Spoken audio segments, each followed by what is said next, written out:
What if you never had to spray a single pesticide again, and your garden actually defended itself better than it ever did with chemicals? Welcome back to Cultiville. Today, I am showing you 9 plants that form a complete biological fortress around your garden. A full pest control operation that works for free, 24 hours a day, 365 days a year. And at the end of this video, I am going to show you how to combine them into a 5-layer defense system that is more comprehensive than most commercial pest management programs. Stay with me. Let's go. Plant number 1, lavender, Lavandula angustifolia. Most people think of lavender as a fragrance plant.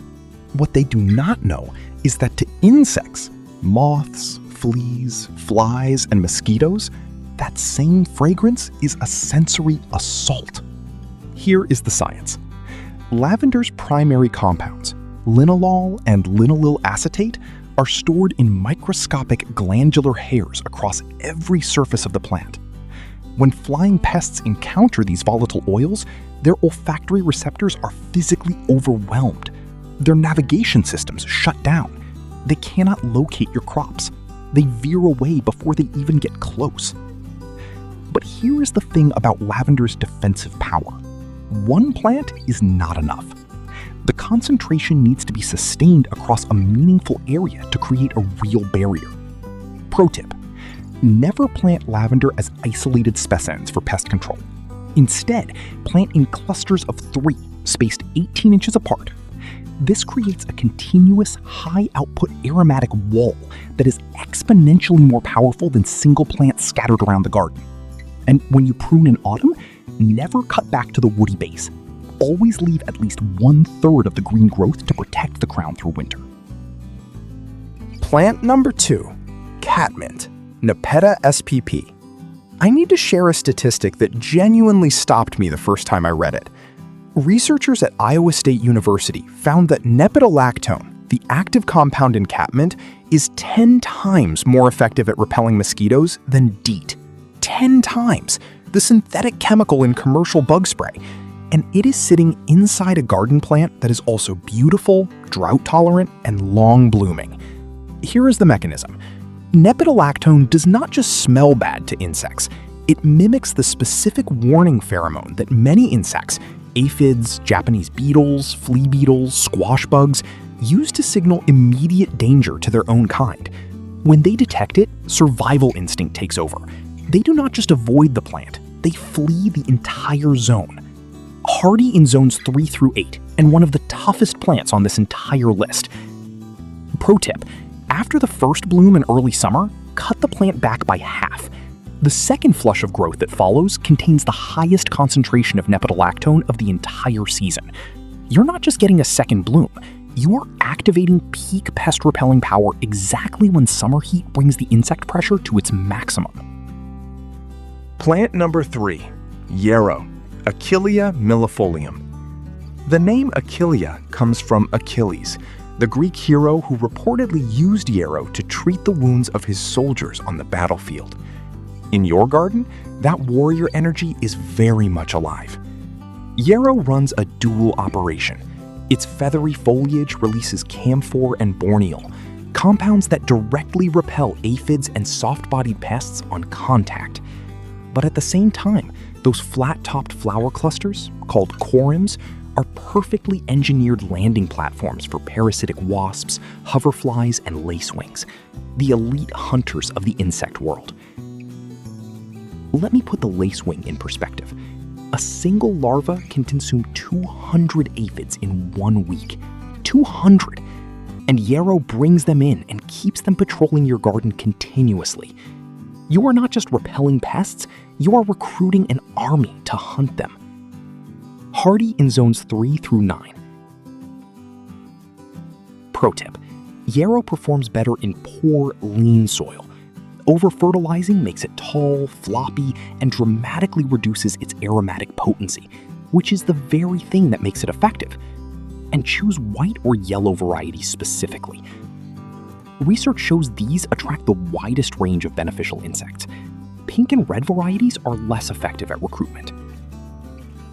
Plant number 4, lemon balm, Melissa officinalis. This one works in a way that most gardeners have never even considered, and it is one of the most strategically sophisticated plants on this list. Lemon balm is rich in citronellal, which repels a range of pests, but its most powerful contribution is what it does to ant colonies. Ants coordinate attacks and resource harvesting through sophisticated pheromone trails. Remove the trail, and the colony cannot organize. Lemon balm releases compounds that interfere directly with these chemical communication signals, fracturing the ant network before it can mobilize against your plants. You are not just repelling individual insects, you are disrupting their entire command structure. Thrives in zones 4 through 9 and handles partial shade beautifully, which makes it one of the most versatile defensive plants for difficult garden spots. Pro tip: lemon balm is a vigorous grower and will self-seed aggressively if you let it. Deadhead the flowers before they set seed, consistently, every season. This does 2 things. It prevents invasiveness, and it redirects the plant's energy into leaf production. More leaves means more aromatic output, which means a stronger and more continuous defensive signal across your garden. Plant number 5, chives, Allium schoenoprosum. Most pest defense happens above ground. Chives go underground, and that makes them one of the most underrated tools in this entire conversation. As members of the Allium family, chives release sulfur compounds, specifically allicin and diallyl disulfide, through both their leaves and their root systems. These compounds move through the soil and actively suppress nematodes and root flies. These are microscopic soil pests that destroy root systems from beneath, causing damage that most gardeners misidentify as nutrient deficiencies. The plants look like they are starving. In reality, something invisible is eating them alive. Chives stop that from happening, at the source, underground, before you would ever see the damage. Hardy in zones 3 through 9, and they emerge in early spring, sometimes through the last of the snow, giving them a defensive head start before most pests have woken up for the season. Pro tip: use chives as a living border around your roses and root vegetables. A single continuous row is enough to create a full underground chemical perimeter. And divide the clumps every 3 years. This maintains the vigor and the chemical output that makes them effective.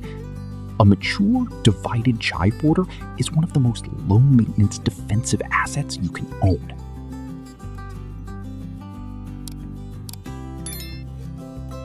Plant number 6, painted daisy, Tanacetum coccineum.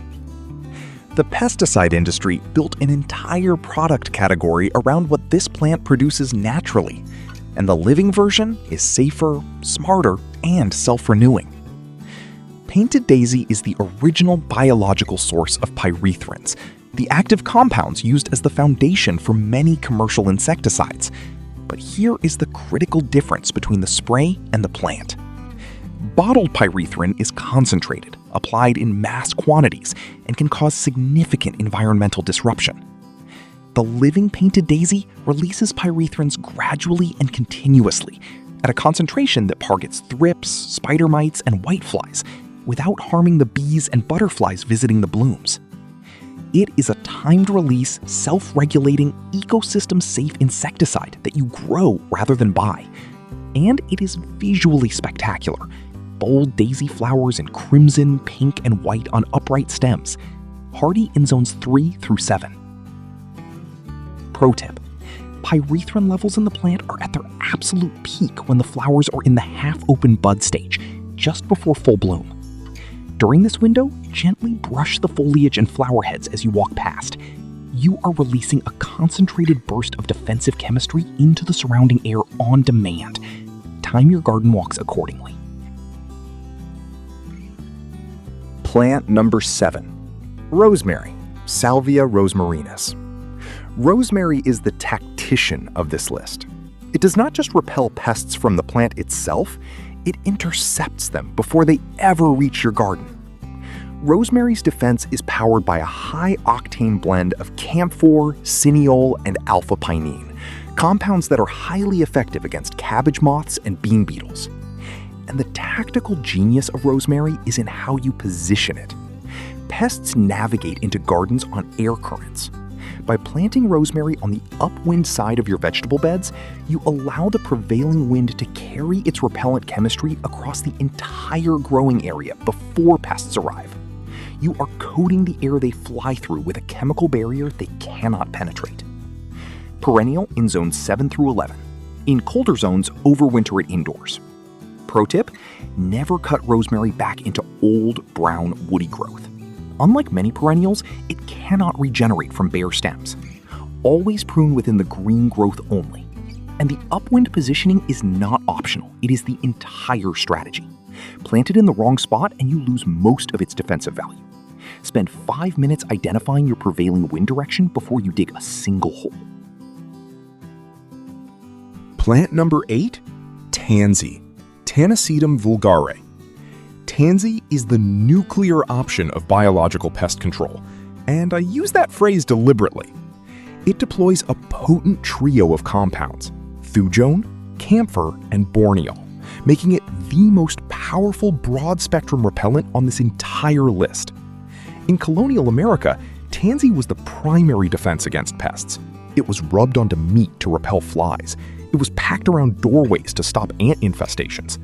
Centuries before synthetic chemistry existed, people understood that tansy worked when nothing else could.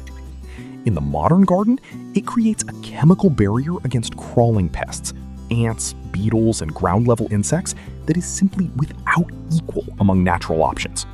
Hardy in zones 3 through 9. Pro tip, and this one is critical: tansy is a barrier plant, not an edible. Thujone is toxic to livestock and pets if consumed in quantity, and tansy is an aggressive self-seeder that will spread if you let it. The solution? Plant it inside a buried 5-gallon container. Sink the pot until only the rim is visible above the soil surface. This contains the root spread. Then, deadhead it consistently to prevent self-seeding. Managed correctly, it is one of your most powerful defensive assets. Managed carelessly, it becomes a garden problem of its own. Plant number 9, bee balm, Monarda didyma. Bee balm closes this list because it represents something important: the idea that the most effective defense is not always about repulsion. Sometimes it is about recruitment. Those bold, nectar-rich tubular flowers are architecturally designed for one specific group of insects: parasitic wasps. The flower shape provides easy nectar access for their body type, and in return, those wasps patrol your garden continuously, hunting hornworms, caterpillars, and whitefly larvae around the clock. You are not hiring a security guard. You are building a permanent, self-sustaining security force that lives in your garden and works for free. Bee balm's leaves also contain thymol, which acts as a natural fungicide in the surrounding soil, and it thrives in the moist, shaded corners where most aromatic herbs struggle, making it the perfect defender for the difficult spots that other plants on this list cannot reach. Hardy in zones 3 through 9. Pro tip: divide your bee balm clumps every 2 to 3 years. As the plant matures, the center becomes woody and the flowering, and therefore the wasp recruitment, diminishes. Division keeps the growth vigorous and the security force fully staffed. Every divided clump is a new recruitment hub you can deploy to another vulnerable corner of your garden. Now, the bonus I promised you, and this is the section that makes everything else multiply in effectiveness: the 5-layer biological defense system. Individual plants are powerful. This system is something else entirely. Layer 1, the interceptor. Plant rosemary on the upwind side of your beds. Incoming air currents carry its camphor and alpha-pinene across the entire growing area before pests arrive. Nothing gets through without encountering chemistry first. Layer 2, the aerial shield. Place catmint at the corners of your beds. Flying insects entering the perimeter hit a nepidolactone confusion zone. Their navigation fails. They cannot locate targets. Layer 3, the biological army. Intercut yarrow with the catmint.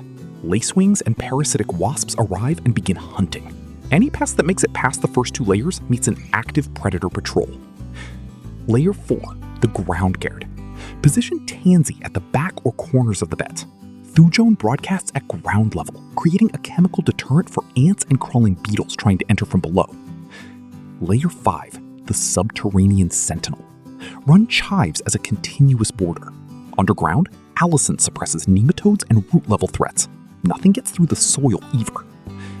5 layers, 5 completely different chemical and biological mechanisms, operating simultaneously, getting stronger and more established with every passing year. Pro tip, before you plant a single thing, spend one morning watching your garden. Track where aphids are flying in. Note where ant columns are entering.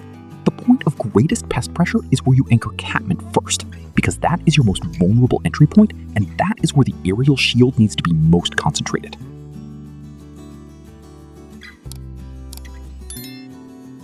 Stop fighting your garden. Start architecting it to fight for itself. These 9 plants are not a temporary fix. They are a compounding investment in a self-defending ecosystem that gets stronger every year you leave it in place. Which plant are you deploying first? Drop it in the comments. I want to know your strategy. Like the video if this changed how you think about pest control, and subscribe to Cultival for more content on building a garden that works for you, not against you. I'll see you in the next one. Happy growing, everyone.